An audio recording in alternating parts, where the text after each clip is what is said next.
Good morning, folks. So glad you could come and join us again, Lord, as we spend some time together looking into God's Word. I don't know if you remember your very first car, but my first car was a 1967 Karmann Ghia, made by Volkswagen. It was orange and it was rusty. You could put your head through the floor anywhere you want. You could put your fist through the fenders. And I bought this thing. I was 16. I paid $125 for it about 6 weeks after I turned 16, and then it took me another 6 months of pop rivet and metal in this thing and covering it with Bondo and doing whatever I could to get this car on the road. Well, it had no heat, which was fine at the beginning. I got the car on the road, I think, in June, so who needs heat in June? But come the fall, it started to get cool out, and the only way you could defrost the windshields in this car was to have an ice scraper in your teeth. So it was right handy. You grab it and you'd scrape the windows, put it back in your teeth, and keep driving along in this crazy little car. Well, my girlfriend at the time didn't really care too much for the car because it had no heat, all right? Well, one day I was driving up West Street Hill and I blew the engine out of my poor Ghia. Big hole in the top, oil everywhere, no more car. Take it home, park it on the side. I need a car. I am desperate for a car. So my dad and I go and look at this car. It was called an Envoy Epic. And I learned after a while that epic is just short form of the word epidemic. All right, this car was terrible. And as I'm leaving this guy's place, my dad says, "Do not buy this car. It is not a good car. Do not buy it." We're walking down the driveway, and I'm thinking it's got heat. I'm desperate for a car. I turn around and I say, "I'll take it." This car, it was painted with a roller, paint roller you paint walls with, okay? I managed to get 800 miles out of this car, and that's it. Absolutely everything, it seemed, broke on this car. I had, during these 800 miles, what is that in kilometers? I don't know, 1,200 kilometers, something like that. I had 6 flat tires. The key broke off in the door. At the time I closed the door handle came off in my hand. Went through a puddle, turned the windshield wipers on, they come up, never moved again. I was driving down the road once at 50 miles an hour and the car quit. All the lights went off, everything else. I had to feel my way to the side of the road to feel the gravel to be able to park this thing. And I get out, I pop open the hood, all the lights came back on. Well, this is great. So I get out, I close the hood, all the lights went off. Go back in the car, pull the release, hood pops open, all the lights come back on. Okay, I got to drive home with the hood open. All right. Everything broke on this car. I tell you, it was crazy. In the end, I'm driving down the road, coming down Fairview Drive, just around the corner here from the church, and I go to turn left onto King George Road, and the steering wheel just goes zing all the way to the left. It will not turn left. It'll still turn right, but I can't turn left. So I turn right, I back up, I'm pointing the right way. Hey, we can drive if we only can turn right.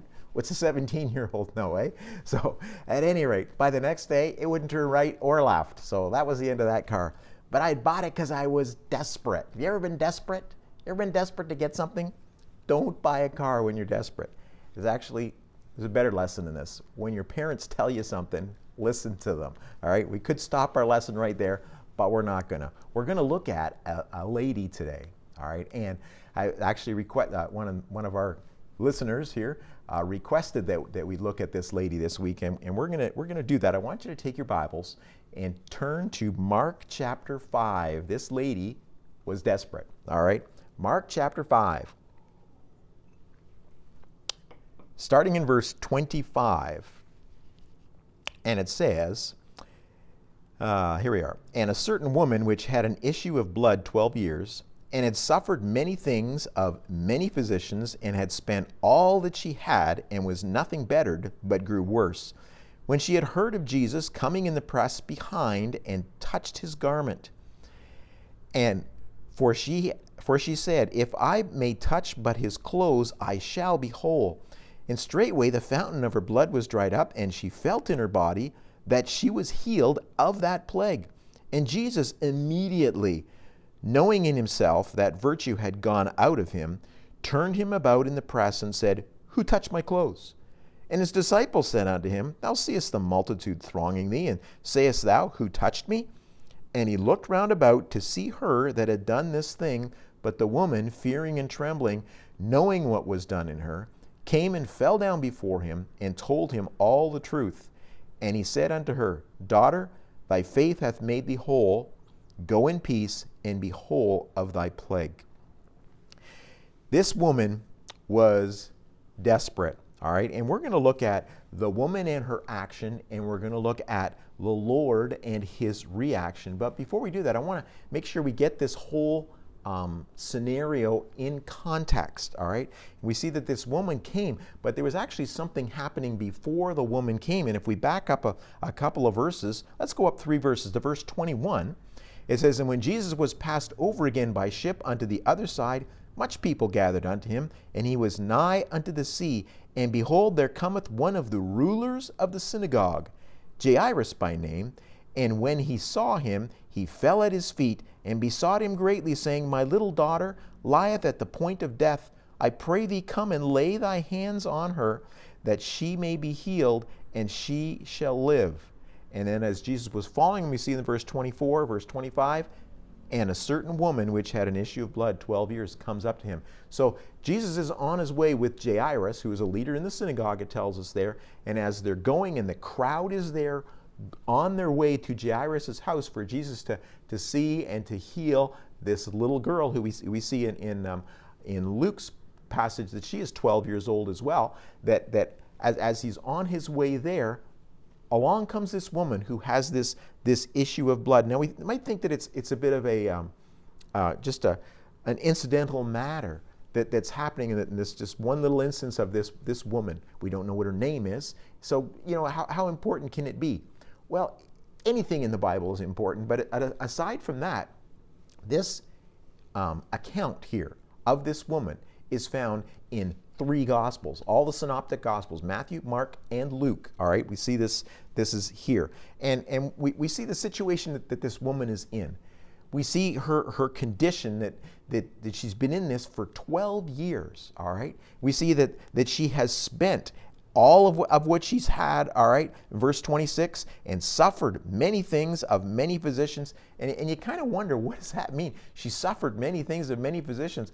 I'm thinking a lot of these cures that these physicians had for her were not pleasant at all, and none of them worked, all right? And she spent all this money on these physicians, it tells us there in verse 26, and had spent all that she had and was nothing bettered, but rather got worse. She grew worse, all right? I know we've got all kinds of fancy remedies out there now, and people on their home remedies, and people go, well, you got to have vitamin B1 and Z3 and all of those different things, and eat your flaxseed on all kinds of stuff. My sister-in-law is big on flaxseed. But, there's so many things out there, and these doctors were trying these things on this woman, and nothing worked. Nothing worked. But it's not just the physical things there. Aside from her, what all was happening in her body, I don't know. We know that there was an issue of her blood, some kind of hemorrhaging that was constantly going on. She would have been weak. There would have been all kinds of other side effects, and it lasted for 12 years, all right? I think it's never going to stop. But aside from that, aside from the physical and the emotional and the mental things that are happening to this poor lady, it's also going to affect her spiritually, because you see, she is classified as unclean. Not unclean like a leper is unclean, but take a look. Leave your finger here in Mark, because we're coming back there. We're going to spend most of our time in this passage in Mark. But I want you to take your Bibles and go to the Old Testament in Leviticus chapter 15. Leviticus 15. Genesis, Exodus, Leviticus. Easy book to find. Leviticus 15. In verse 25, it says, And if a woman have an issue of her blood many days out of the time of her separation, or if it run beyond the time of her separation, all the days of her issue of her uncleanness shall be as the days of her separation, she shall be unclean. You know what? She's not allowed in the synagogue. She's not allowed in the temple. She's not allowed anywhere around that, because she is classed as unclean. Not just for a certain little period of time, but for 12 years. So not only is she affected physically and emotionally, she's also affected spiritually in what she's allowed to do as far as her worship with God. All right? You can't just worship at home. I mean, this woman was stuck with that, and in many times with this COVID thing, we're stuck at, and that's all we're allowed to do. But praise the Lord, right now we're allowed to meet even if it's only at 15%. But you know what? It's so important that we meet together. But this woman was not allowed to even do that for 12 years. All right. Now, at first glance, when we see this and we read through this, if you skip through it really fast, like a lot of people do when they're reading their devotions, and just brush over it, you think, well, you know, she's tried everything else. It says that she's tried all these cures from these doctors. Let's give this a whirl too with this Jesus thing. That is not the case, okay? That is not what this woman is doing, and we'll see that as we look at this a little bit closer. Yes, she was desperate. There's no doubt that she was desperate. But this wasn't a case of, you know, we'll just let this go and try this whole thing, you know. That's not the way it was whatsoever. If it was a case, if this is a case of what have I got to lose, then it would have been a waste of time. If people come to the Lord as you know, what else have I got to lose, you know, and I'll just add this to my list of remedies that I've tried, you're wasting their time, okay? But can we come to God when we're desperate? Absolutely, but it can't be like I just said there. It's got to be in the case of Jesus is the only way. I know I've tried everything else, but I know that Jesus is the only way. Too often, as Christians, you know, we lose sight of the fact that Jesus is the only way. He is. You know, He is the only way in every facet of our lives. He is the only way. We need to take Him into consideration when we decide, what are we going to do for making a living? We need to take that into consideration. If it's going to affect, if our job is going to affect how we can serve God, find another job. If where I'm going to live, where I'm going to holiday, where I'm going to do anything is going to affect my relationship to God, find something else, all right? Jesus is the only way. He's designed us, all right? But too often we think we can deviate from His design and do things our own way. You know what? You only lose when you do that. We need to live understanding that Jesus is the only way. Why do people think that they have the right to decide what is right and what is wrong? We don't. You know who decides what's right and what's wrong? God decides what's right and what's wrong. You know, why is it that people think they can decide on what is necessary to get to heaven? I'll do good. I'll do alms deeds, as Pastor's been preaching on Wednesday. No. None of that. The only way, I am the way, Jesus said, the truth and the life. No man cometh unto me except the Father draw him. He's the only way. Jesus is the only way. I am the way, the truth, and the life, okay? And this lady realized that Jesus was the only way, all right? Not only was she desperate, okay, but we see that she believed, okay? This was not just a try. I'm going to try this. I'm going to hope this works. I'm going to put this out on a whim. No. I want you to see her level of belief here. I want you to look at verse number 28. Still there in Mark 5. If you were in Leviticus, flip back to Mark 5, okay? In Mark chapter 5, verse 28, it says, "For she said, if I may but touch His clothes, what? I shall be whole." Not I might be whole, or this might work. If I can but touch His clothes, I shall be whole. She believed, all right? Say, well, can you really read that? Yes, I can read it that way. Look at verse number 34. Is this going to be accurate? Absolutely. This is Jesus quoting. "And He said unto her, after that she had been healed, Daughter, thy faith hath" what? "Thy faith hath made thee whole." She had the faith. When she said here in verse 28, "I shall be whole," she had the faith in Jesus that she was going to be healed.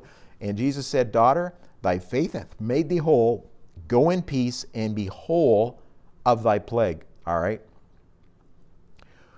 When we come to Christ, we must believe like she did. You know, just like it says in 2 Timothy. I just printed this in my notes, so you can look there if you'd like, but leave your finger in Mark. But in 2 Timothy chapter 1 and verse 12, very familiar verse. We have a song that we sing that came from this verse. For the which cause I also suffer these things, nevertheless I am not ashamed, for I know, this is Paul speaking, whom I have believed, and am persuaded that he is able to keep that which I have committed unto him against that day. I know whom I have believed. You know what? This little lady, unnamed lady, knew who she had believed, and she put her faith in that, and Jesus recognized that. He said, daughter, thy faith hath made thee whole. So not only was she desperate, and not only did she believe, but this woman was very humble, all right? And that is key. Well, keep your finger in Mark, like I keep saying. And let's look at one of the other passages that goes into some detail, into Luke chapter 8. Next book over, Matthew, Mark, Luke. Luke 8. I want you to see something here. Luke 8, and in verse 44, it says that she came from behind Jesus. She didn't come to his face like Jairus did. She came in from behind, all right? Came behind him, verse 44, and touched the border of his garment, just the edge, just the hem, all right? It tells us in one of the other passages. I believe it's in Matthew. It says the hem, all right? But she came behind him and touched the border of his garment, and immediately her issue of blood was staunched, all right? It immediately, all right? She was humble, because as Jesus turned around and questioned who this was and narrowed it down to who this was, all right, we see how she came, all right? And in verse number 47, you're still there in Luke, it says, and when the woman saw that she was not hid, she came trembling and falling down before him. She came trembling and falling down before him because she was humble, all right? She was humble. Back in Mark, get your finger still there, flip back to Mark. We see it goes into a little bit more detail here, but in Mark chapter 5, still there in verse number 33, it says that she was in fear, but the woman, fearing and trembling, knowing what was done to her, came and fell down before him and told him all the truth. She was fearing and trembling. What right did this woman have to come to Jesus, the Son of God, face to face? She came in from behind him. I mean, well, Jairus, he's at least, he's a noteworthy man. He's a leader in this synagogue. He can come face to face, but not me, not this little lady who has nothing. I'm poor and destitute. I'm just going to sneak in from behind, all right? Just come in from behind. Have you ever considered how unworthy you are, I am, when we make a request of God, whatever that request is? Even if it's for our very life, have you ever considered when you're praying or before you're praying, even during your praying, how unworthy you are to make this request to God? To make this request to God. When we come to God, we must come to God humbly. We can't come to him casually and nonchalantly. We are by no means peers with God. And a lot of people, when they come and they pray, I think they think that, we're on an equal level here. Or maybe, you're just like maybe my employer or something like that, but, a little bit higher than me, but not really that much higher than me. No, it's not like that at all, okay? We need to come and we need to realize that who he is, all right? Now, the Bible does make a promise, and I think people twist this a little bit. In Hebrews chapter 4 and verse 16, it says, let us therefore come boldly unto the throne of grace, that we may obtain mercy and find grace to help in the time of need. It says we can come boldly before the throne, and we can come boldly before the throne, but not boldly as in well, I belong here, and I'm equal to him, and God's got to listen to what I have to say. That's not the boldly. It's not a boldly that we have the right because right that we deserve to. But we can come boldly. It's got nothing to do with any goodness in us, but because he has invited us.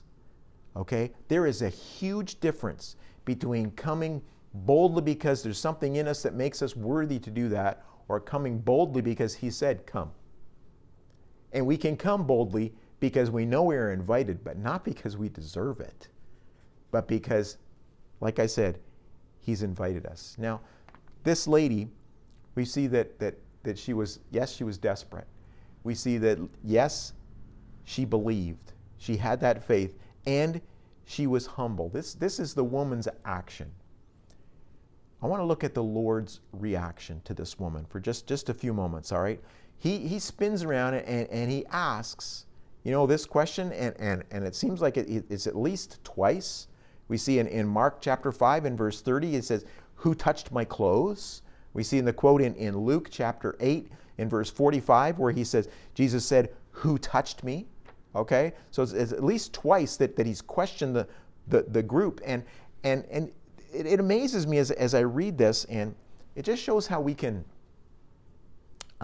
become accustomed to something. The disciples became accustomed to living with Jesus, all right, and they lost somewhat of the idea of who he was, all right, because it almost seems like, I don't know if mocking is the right word, or at least saying to Jesus that he's unreasonable, because we see there in Luke chapter 8, verse 45, let me just read that verse here. It says, and Jesus said, who touched me? When all denied, Peter and they that were with him said, Master, the multitude throng thee and press thee, and sayest thou, who touched me? It's like they're saying to Jesus, what are you talking about? Like, of course people have touched you. What are you thinking about here?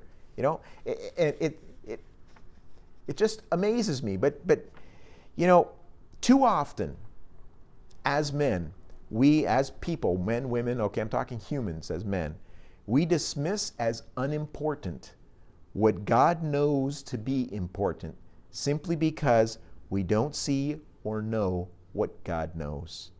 We try to limit reality to what we can understand. Jesus knew something had happened. And the disciples, of course somebody touched you. There's all kinds of people bumping into you. What do you mean somebody touched you? I want you to notice a very important fact here. I want you to notice a very, very important fact. As we're stay here in Mark with me in chapter 5. All right. After he says, who touched me? And the disciples there, very similar to what it says in Luke in verse 31, and his disciples said unto him, Thou seest the multitude thronging thee, and sayest thou, who touched me? And he looked around, verse 32, about to see her that had done this thing. Notice what it says. It doesn't say that he looked around to see who had done this thing. No, it says that he looked around about to see her that had done this thing. Jesus knew who it was. He hadn't seen her because she came from behind, but he turned around to see her, okay? He already knew this was not a regular touch. This was a special touch. We see there in verse 28, for she said, if I may touch but his clothes, I shall be whole. In the account in Matthew, chapter 9 and verse 20, it says, and behold, a woman which was diseased of an issue of blood 12 years came behind him and touched the hem of his garment. In Luke chapter 8 and verse 44, she says she came behind him and touched the border of his garment, and immediately her issue of blood was staunched. She came in from behind, but it was a special touch. And I think of it as it reminded me as I was studying this out, as she came in from behind, just to touch the back, just to touch the clothes, from behind. It reminds me of Moses when he wanted to see God, and God said, well, you can't see my face, but you can see what I call the afterglow, okay? From behind, you can see the remnants of his glory after he's passed by. And it's almost like that lady is saying, if I can just touch the back. It was a special touch. Many people had touched Jesus. Many people had bumped into him or maybe touched him, I just want to touch Jesus, then I can say to everybody, I touched Jesus, like a fame thing, like big people with actors or musicians, and I just want to touch them, and I'm sure there was people there that were like that.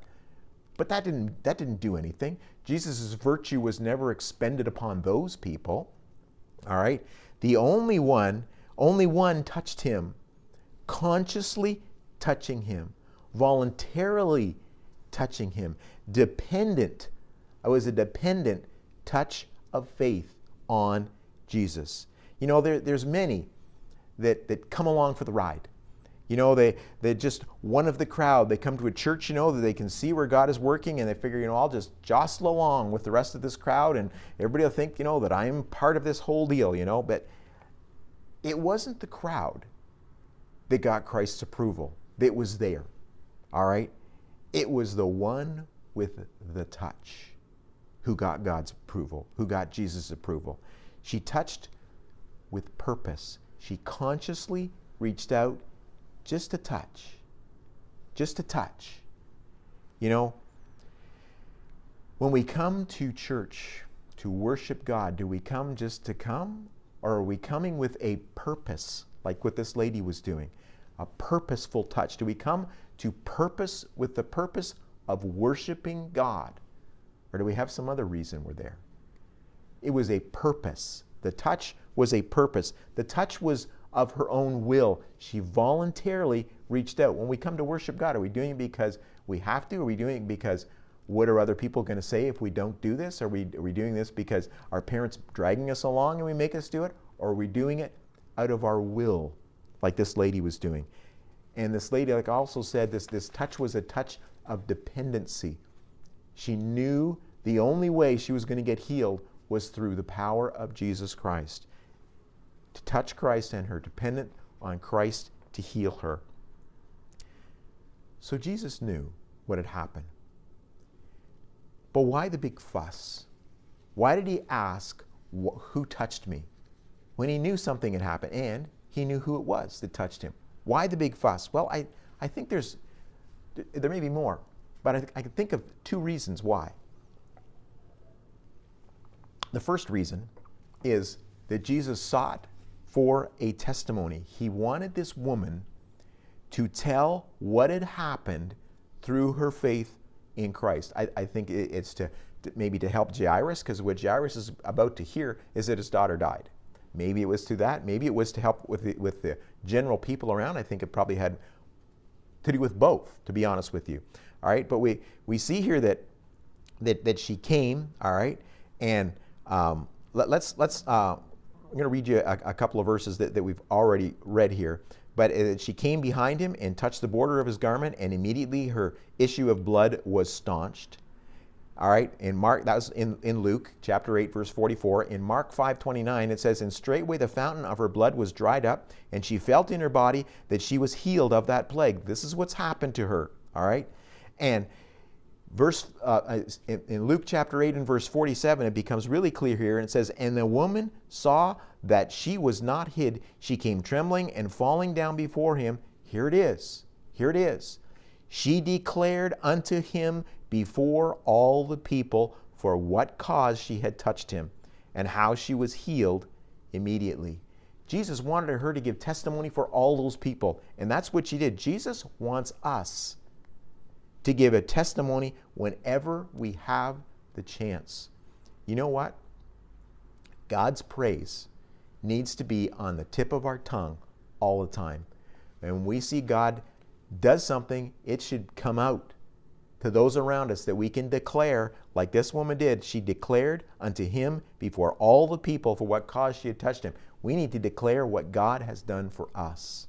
And that's what I think one of the reasons why Jesus had this woman who he knew who did it, he knew what had happened to her, and he wanted her to declare that for all to know what God had done for her. But also, I think there's another reason. I think Jesus wanted to set his royal stamp of approval, if you want to call that, on this stolen cure. All right? We see here in Matthew chapter, and on all three Gospels here, how this what Jesus' reaction is to this lady. all right?